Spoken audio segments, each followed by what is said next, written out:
Hola tú, suscríbete a mi canal. Por favor, también es gratis.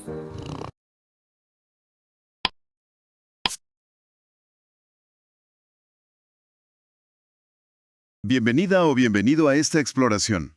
Hoy nos adentramos en momentos clave del segundo año de Harry Potter en Hogwarts, usando como guía, pues, fragmentos de la Cámara Secreta.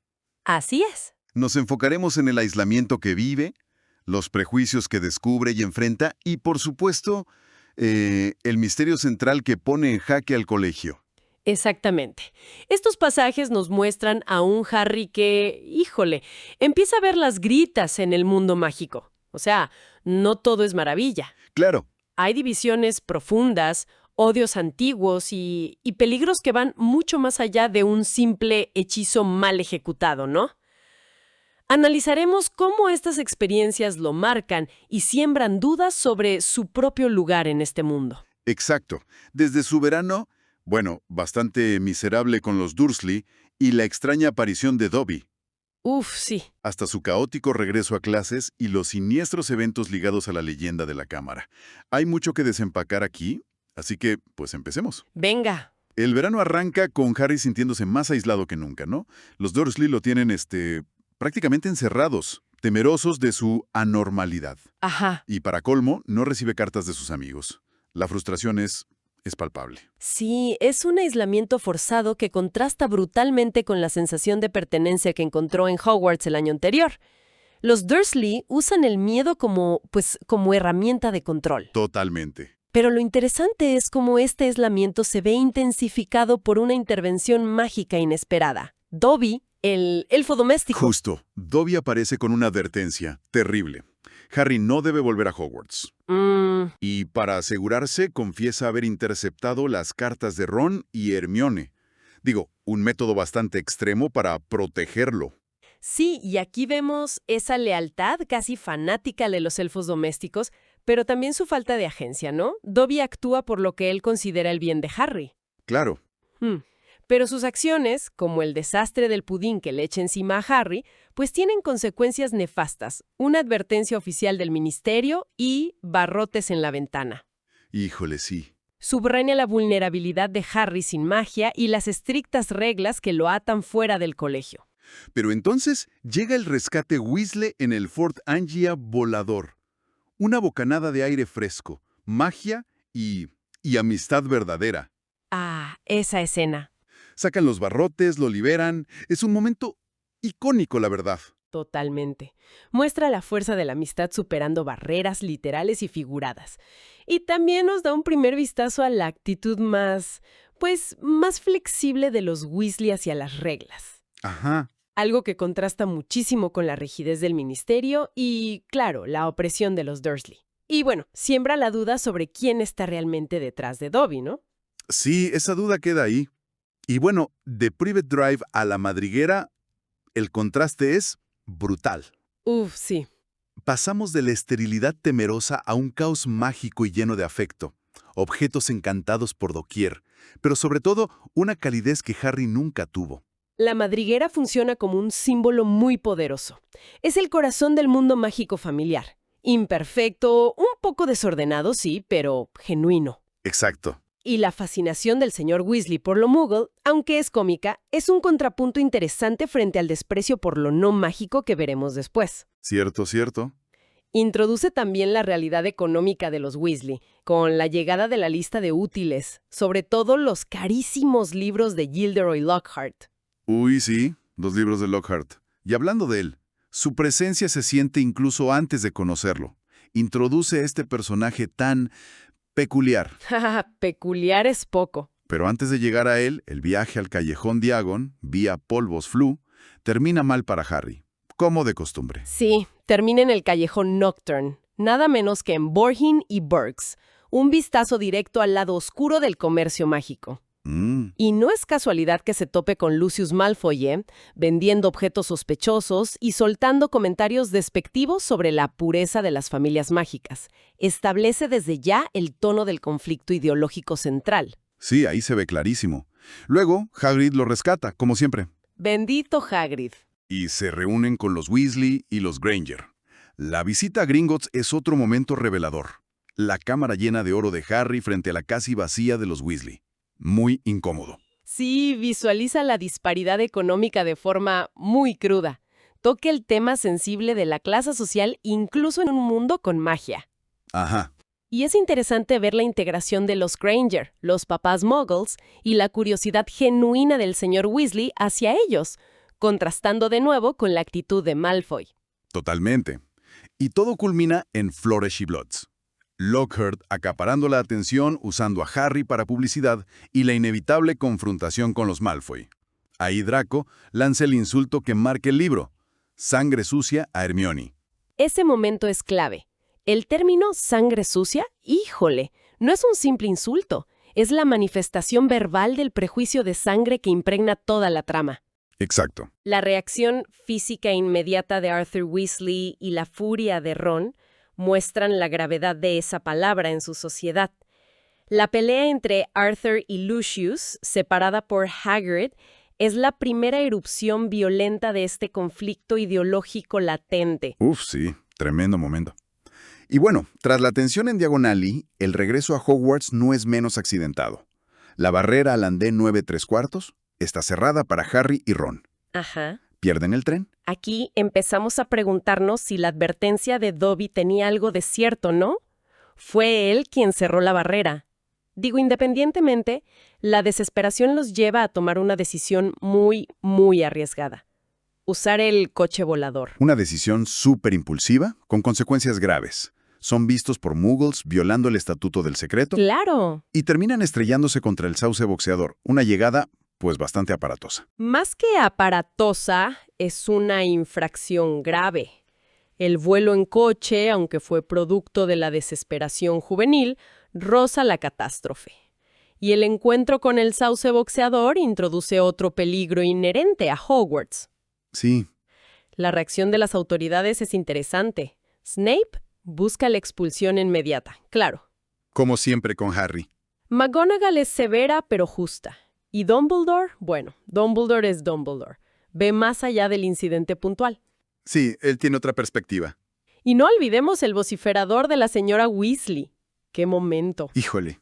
Una humillación pública para Ron, pero que también subraya la seriedad de lo que hicieron. Claro. Con repercusiones incluso para el trabajo del señor Weasley. Muestra que las acciones tienen consecuencias reales, incluso en el mundo mágico. Definitivamente. Luego, la primera clase con Lockhart confirma las sospechas. Pura fachada. Suelta duendecillos y es un caos total. ¿Cómo llegó este hombre a ser profesor de defensa contra las artes oscuras? Es increíble. Buena pregunta. Su incompetencia se hace todavía más evidente en el club de duelo. Snape lo desarma en... ¿qué? ¿Segundos? Sí, facilísimo. Pero lo realmente importante sucede en el duelo entre Harry y Malfoy. Malfoy conjura una serpiente y Harry... Le habla en Parcel. Y aquí la trama da un giro. Oscuro, ¿no? Harry detiene a la serpiente, sí, pero la reacción no es de alivio. Para nada. Es de miedo y sospecha generalizados. Justin Finch Fletchley huye despavorido. Y claro, Ron y Hermione tienen que explicarle después la terrible conexión. El Parcel es la habilidad de Salazar Slytherin asociada a magos oscuros y, pues, a Voldemort. Exacto. De repente, Harry pasa de ser el niño que vivió a ser el posible heredero de Slytherin a ojos de todos. Es un momento devastador para Harry. Lo aísla tremendamente y, peor aún, siembra en él mismo la duda. ¿Y si el sombrero seleccionador tenía razón? Claro. ¿Y si pertenece a Slytherin? Esa habilidad se convierte en un estigma, una marca que parece confirmar los miedos de los demás sobre su naturaleza. Qué fuerte. Y justo cuando las sospechas sobre Harry están en su punto más alto, aparece la ominosa inscripción en la pared. La Cámara de los Secretos ha sido abierta. Temed enemigos del heredero. Y junto a ella, la gata de Filch, la señora Norris, petrificada. Ahí la leyenda deja de ser leyenda. Es real, y alguien la está usando para atacar. El hecho de que ocurra poco después del incidente del Parcel y cerca de donde Harry oyó una voz extraña, pues lo convierte en el sospechoso número 1. Sí, para Filch seguro. Y para muchos estudiantes. La atmósfera en Hogwarts cambia radicalmente. Incluso la clase de historia de la magia se vuelve relevante cuando Hermione pregunta y el profesor Binns, a regañadientes, cuenta la historia completa de la cámara. Ajá. La disputa entre fundadores, el monstruo oculto por Slytherin para purgar el colegio de los Sangre Sucia y la necesidad de su heredero para controlarlo. Binns insiste en que es un mito, ¿no? Pero los hechos dicen lo contrario.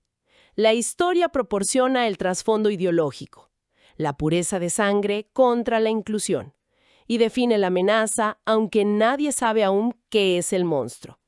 Las sospechas sobre Harry, pues, se disparan. Sí, lo vemos con Ernie Macmillan y otros Hufflepuffs. Su lógica es, retorcida, pero comprensible en un clima de miedo. ¿Cómo sobrevivió Harry a Voldemort si no es un mago oscuro muy poderoso? Claro, empiezan las teorías. Justin Finch Fletchley lo evita como la peste. Es un ejemplo perfecto de cómo el miedo genera paranoia y teorías conspirativas. La fama de Harry se vuelve tóxica. Sí. Y entonces vuelve a oír la voz, esa voz fría y asesina que nadie más percibe. Justo antes de encontrar a Justin y a Nick, casi decapitados, petrificados. Petrificar a un fantasma. Eso sí que desconcierta a todos y eleva el nivel de amenaza. ¿Qué clase de poder puede hacer eso? Exacto. Y claro, encontrar a Harry en la escena, pues no ayuda en nada. Para añadir más confusión, Dobby reaparece en la enfermería. Confiesa haber cerrado la barrera y hechizado a la Bluder que persiguió a Harry en el partido de Quidditch. La Bluder loca. Esa misma. Todo para protegerlo, para forzarlo a irse. Confirma que la cámara ya se abrió antes y que el responsable actual no es Voldemort. Ah, eso es clava. Pero no puede decir más. Está atado. Eso lo exonera de esos incidentes. Sí, pero confirma que el peligro es real y distinto. Y la pregunta es, ¿quiénes son los amos de Dobby? La sospecha recae en Malfoy, obviamente. Claro, después de sus comentarios. Y eso lleva a Hermione a una idea, bueno, bastante audaz. La poción multijugos. Es un punto de no retorno para ellos, especialmente para Hermione. Están dispuestos a romper reglas serias. Robar ingredientes del despacho privado de Snape. Imagínate. Preparar una poción prohibida y compleja porque creen que el fin justifica los medios. Es interesante ver cómo la situación los empuja a actuar fuera de la norma. Sí, se la juegan. El plan incluye una distracción en clase de pociones, para robar los ingredientes, preparar la poción en el baño de Myrtle la Llorona durante semanas. ¡Pobre Mierto! Y finalmente, drogar a Crabbe y Goyle para tomar sus apariencias. No todo sale bien, claro. Hermione termina con cara de gato. Jaja, sí, ese detalle. El error de Hermione añade tensión y la deja fuera de la parte crucial. Harry y Ron, transformados en Goyle y Crabbe, interrogan a Malfoy en la sala común de Slytherin. Y la conversación es reveladora. Sí, aunque no como esperaban. Malfoy no es el heredero, aunque le encantaría serlo, y desprecia a Hermione. Eso queda claro. Pero sí confirma que la cámara se abrió hace 50 años, que murió una sangre sucia, así le dice él, y expulsaron a alguien. Puntos clave para la investigación. Sí, información valiosa. Y justo después, Harry encuentra ese diario vacío en el baño de Myrtle. Pertenece a un tal T.M. Riddle, de hace 50 años. Ajá. Y lo más extraño, el diario responde. El diario, qué objeto tan fascinante y siniestro. Un contenedor de memoria, casi de conciencia. La conexión temporal, 50 años, lo vincula inmediatamente con la primera apertura de la cámara. Riddle se presenta como un simple recuerdo, pero hay algo inquietante en él desde el principio. Sí, se siente raro. Riddle le muestra a Harry un recuerdo de esa época. Vemos al director Dippet preocupado, a un Dumbledore más joven ya sospechando de Riddle. Interesante eso. Y el momento clave. Riddle acusando a un joven Hagrid de abrir la cámara y liberar a una criatura peligrosa, Aragog, que supuestamente mató a Myrtle. Esta visión del pasado es crucial. Muestra a un Riddle manipulador, calculador, usando la situación para incriminar a Hagrid y probablemente, pues, encubrirse a sí mismo. Claro. Explica por qué Hagrid fue expulsado y por qué Dumbledore siempre confió en él. Pero Harry todavía no tiene todas las piezas del rompecabezas. No, todavía falta. y las cosas se precipitan. Roban el diario del dormitorio de Harry. Las mandrágoras están casi listas. Hay como una luz de esperanza. Ajá. Pero Harry oye la voz de nuevo. Matar esta vez. Y Hermiona, justo antes de ser petrificada, tiene una revelación y corre a la biblioteca. Pero, híjole, demasiado tarde. El robo del diario es una señal clara. Alguien sabe lo que Harry está descubriendo y quiere detenerlo. La petrificación de Hermione es un golpe durísimo y aumenta el misterio. ¿Qué descubrió? Exacto. Y entonces, el golpe final. Ginny Weasley ha sido llevada a la cámara. Sus huesos reposarán en la cámara por siempre. El cierre de Hogwarts es inminente. ¡Qué terrible! Los profesores desesperados y sin Dumbledore, que fue cesado por la presión de Lucius Malfoy. Sí, qué conveniente para Malfoy. Recurren a Lockhart. Craso error. Harry y Ron lo encuentran haciendo las maletas, confesando que es un fraude total, experto solo en borrar memorias ajenas. La caída de Lockhart es Brutal. total, la antítesis del héroe. Pero antes de enfrentarlo, Harry y Ron descubren la nota en la mano de Hermione petrificada. El basilisco. Por fin. El rey de las serpientes. Viaja por las tuberías, la voz que oye a Harry, mata con la mirada directa, petrifica con la indirecta, reflejos, el agua, la cámara, nix. Claro. Su enemigo natural son las arañas, por eso huían. Su canto fatal es el del gallo, por eso los mataron. Todo encaja. Y la entrada está en el baño de Myrtle. Obligan a Lockhart a ir con ellos. Harry abre la entrada con Parcel. Bajan. Encuentran la piel mudada del basilisco. Enorme. Uf, qué imagen. Y entonces Lockhart intenta borrarles la memoria con la varita rota de Ron. El hechizo rebota, claro. Lo deja amnésico a él y causa un derrumbe que separa a Harry de Ron y Lockhart. Ahora Harry debe seguir solo. El descenso a la cámara es literal y simbólico. Sí, totalmente. Entra solo. Encuentra a Ginny inconsciente al fondo, junto a una estatua enorme de Slytherin. Y allí está Tom Riddle, más corpóreo, con la varita de Harry en la mano. Él revela la verdad. Es un recuerdo preservado. Ginny le confió sus miedos en el diario, y él la usó, la poseyó, para abrir la cámara y soltar al basilisco. Aquí se revela la naturaleza del diario. No solo un recuerdo, sino una parte del alma de Voldemort, alimentándose de Ginny. Una manipulación parasitaria. Terrible. Horrible. Riddle quería atraer a Harry para saber cómo sobrevivió siendo bebé. Y entonces, la revelación final del anagrama. Tom Solvolo Riddle. ¿Se convierte en? Soy Lord Voldemort. Él es el Voldemort adolescente. E invoca al basilisco. El clímax. Pero justo cuando todo parece perdido, aparece Fawkes, el Fénix de Dumbledore, con el sombrero seleccionador. Fawkes. Fawkes ciega al basilisco quitándole su arma principal. Y del sombrero, Harry saca la espada de Godric Gryffindor. Increíble. La ayuda llega a quien la pide y demuestra valor. Harry lucha contra la bestia ciega. Logra clavarle la espada, pero un colmillo lo hiere. Mortalmente. Sí. Mientras Riddle se burla, Fawkes llora sobre la herida. Lágrimas de Fénix. Curación mágica en estado puro.